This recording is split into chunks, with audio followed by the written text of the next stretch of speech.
하루 10분 디지털 경제 뉴스 디지털투데이 데일리픽입니다.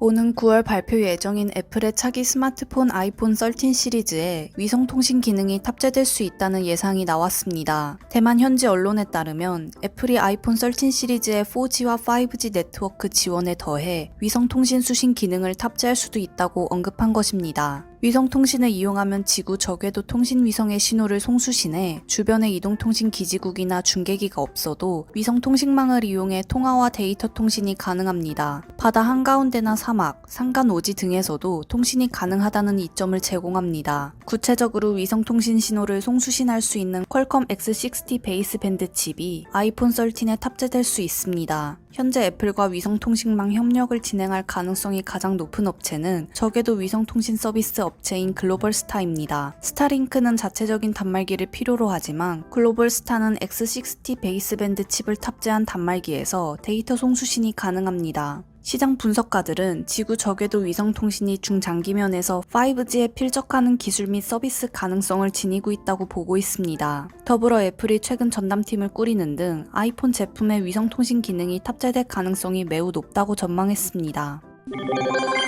퀄컴이 사실상 독점하고 있는 기업용 5G 모듈 시장에 국내산 상용화 제품이 등장합니다. 과학기술정보통신부와 칩셋 제조사인 삼성전자, 모듈 및 장비를 만드는 중소기업의 협력으로 국내산 B2B 5G 모듈 및 단말 시제품이 9월 나올 예정입니다. 시제품은 테스트 및 실증을 거쳐 연내는 상용화될 계획입니다. 5G 모듈이란 모뎀과 프로세서로 이루어진 칩셋에 무선 안테나 등이 더해진 통합 부품을 말합니다. 중소기업 컨소시엄을 중심으로 고가인 외산 모듈과 단말기를 대체하기 위해 국산 기술력을 활용해 가격 경쟁력 있는 5G 제품을 개발하고자 하는 목표입니다. 정부는 개발 결과물을 타 기업도 사용할 수 있도록 제공해 다양한 중소기업이 5G 단말기 시장에 참여할 수 있도록 할 계획입니다. 과기정통부는 기술 개발부터 인프라 지원, 시장 창출로 이어지는 전주기 지원을 통해 중소기업 중심으로 단말기 산업 선순환 생태계를 조성해 나갈 방침이라고 설명했습니다.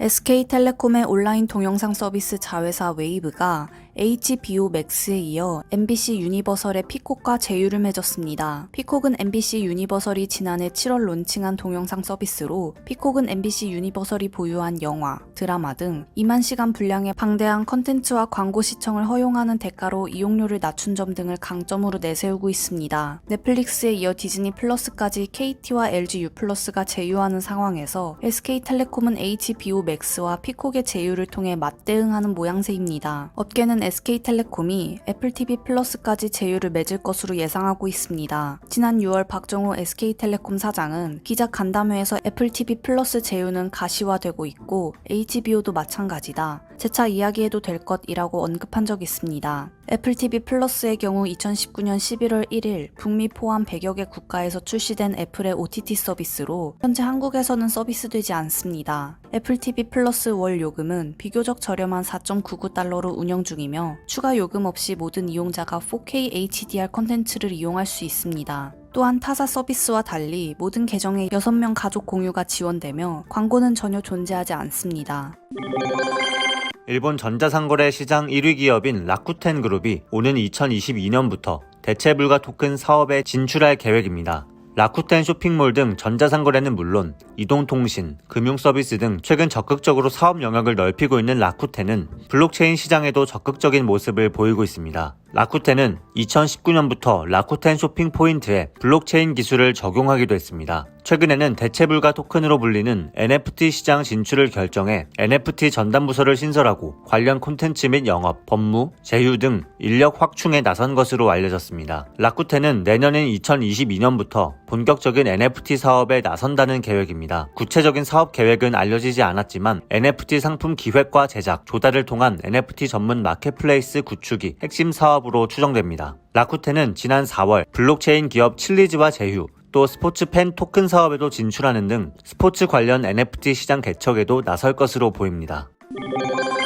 제네시스가 2022년형 GV80을 선보였습니다. 이번에 출시한 2022 GV80은 6인승 모델을 추가하고 고급 편의 및 안전 사양을 추가하고 다양한 컬러 내외장을 적용한 것이 특징입니다. 2022 GV80은 기존 5인승과 7인승 모델에서 2열 독립 시트가 적용된 6인승 모델을 추가해 편안함을 강화했습니다. 6인승 모델은 2열 시트에 1열과 동일한 가니쉬의 센터 콘솔을 비롯 무선 충전 시스템, 컵홀더, 수납함 등을 적용했습니다. 2022 GV80은 외장과 내장에 새로운 컬러를 적용했습니다. 외장에는 마우나 레드, 바로사 버건디 색상이, 내장에는 스탠다드 디자인 모델의 어반 브라운, 바닐라 베이지 투톤 색상이 추가됐습니다. 가격은 가솔린 2.5 터보가 6,136만원, 가솔린 3.5 터보가 6,695만원, 디젤 3.0이 6,528만원입니다. 제네시스 관계자는 GV80은 기존 SUV와 차별화된 디자인과 최첨단 기술을 바탕으로 출시 이후 국내 럭셔리 대형 SUV 시장을 이끌어왔다며 6인승 모델과 다양한 편의 및 안전 사양이 추가된 이번 2022 GV80을 통해 고객들에게 새로운 경험을 제공할 것이라고 말했습니다. NHN이 게임 부문 신입 경력사원 공개 채용을 실시합니다. NHN은 오는 9월 14일까지 약 보름간 원서 접수를 받고 이후 서류 전형, 1차 면접, 2차 면접 순으로 전형 과정을 진행합니다. 직무 및 신입 경력에 따라 일부 전형 프로세스는 변경될 예정이며 코로나19 상황을 감안해 모든 면접 방식은 화상 면접으로 실시됩니다. 이번 게임 부문 채용은 NHN, NHN 빅풋, NHN 픽셀 큐브, NHN RPG 등 총 4개 법인으로 구성됩니다. 게임 부문 공개 채용과 관련해 보다 자세한 내용은 NHN 채용 홈페이지와 공식 채용 인스타그램, NHN 그룹사 뉴스룸 인사이드 NHN을 통해 확인 가능합니다. NHN은 지난 4월 진행한 기술 경력 공채에 이어 이번 채용에서도 경력직 부문의 자기소개서 항목을 없애며 입사 절차를 간소화했습니다. 해외여행의 결격 사유가 없고 2022년 2월 졸업 예정자 또는 기졸업자 또는 게임 기획, 개발, 디자인 경력직이라면 누구나 지원할 수 있습니다.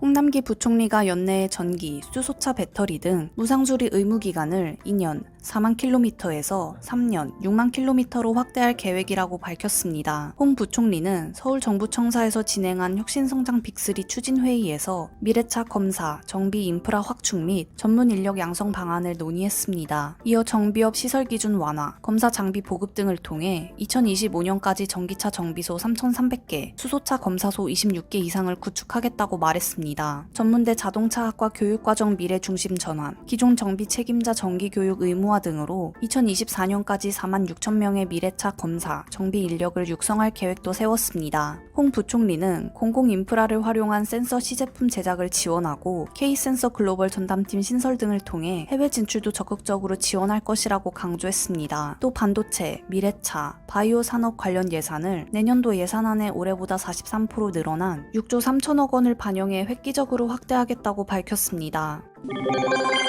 코로나19 백신 접종 대상에서 제외됐던 12세에서 17세 소아청소년과 임신부도 접종을 받게 됐습니다. 코로나19 예방접종 대응 추진단은 정례 브리핑에서 임신부와 12세에서 17세 연령층에 대한 백신 접종 여부를 심의해 이같이 권고했다고 밝혔습니다. 접종위는 접종 안정성 문제가 없다고 보고 임신부 역시 접종 대상자에 포함했다고 밝혔습니다. 아울러 세계보건기구를 비롯해 영국, 미국 등 주요국에서 접종을 권장하고 있다고 설명했습니다. 소아청소년에 대해서는 최근 화이자 백신 접종 연령을 12세 이상으로 확대한 식품의약품안전처 허가를 통해 안전성과 유효성이 확인됐다며 미국, 일본 등 주요 국가에서도 접종 후 효과와 안정성이 확인되고 있다고 덧붙였습니다. 이를 통해 추가 접종 대상이 되는 12세에서 17세 인구는 276만 명, 임신부는 27만 명 정도로 추산됩니다.